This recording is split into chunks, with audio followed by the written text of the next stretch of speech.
झोपड़े के द्वार पर बाप और बेटा दोनों एक बुझे हुए अलाव के सामने चुपचाप बैठे हुए हैं और अंदर बेटे की जवान बीबी बुधिया प्रसव वेदना में पछाड़े खा रही थी। रह रहकर उसके मुंह से ऐसी दिल हिला देने वाली आवाज़ निकलती थी कि दोनों कलेजा थाम लेते थे। जाड़ों की रात थी, प्रकृति सन्नाटे में डूबी हुई, सारा गांव अंधकार में हो गया था।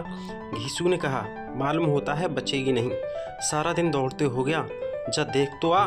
माधव चिढ़कर बोला, मरना ही तो है, मर क्यों नहीं जाती? देख कर क्या करूं? तू बड़ा बेदर्द है बे, साल भर जिसके साथ सुख चैन से रहा उसी के साथ इतनी बेवफाई। मुझसे तो उसका तड़पना और हाथ पांव पटकना नहीं देखा जाता।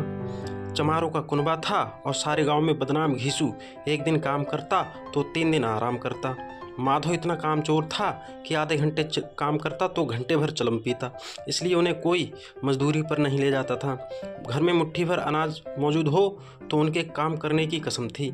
जब तक 2-4 फाके नहीं हो जाते, घीसू फेड़ पर चढ़कर लकड़ियाँ तोड़ लाता और माधव बाजार से बेच लाता। जब तक पैसे रहते दोनों इधर उधर मारे मारे फिरते। गांव में काम की कमी नहीं थी, किसानों का गांव था, मेहनती आदमी के लिए 50 काम थे, मगर इन दोनों को उसी वक्त बुलाते जब 2 आदमियों से एक का काम पाकर संतोष कर लेने के सिवा और कोई चारा ना होता।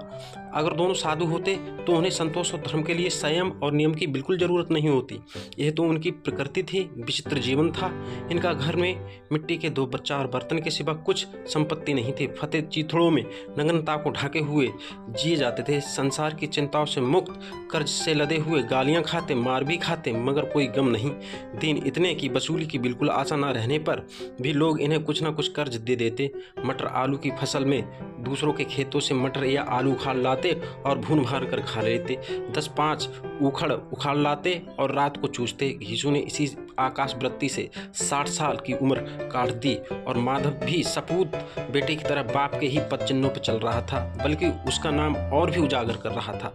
इस वक्त भी दोनों अलाव के सामने बैठकर आलू भून रहे थे, जो कि किसी के खेत से लाए थे। घीसू की स्त्री का तो बहुत दिन देहांत हो गया था। माधव का ब्याह पिछले साल हुआ था। जब से यह औरत आई थी उसने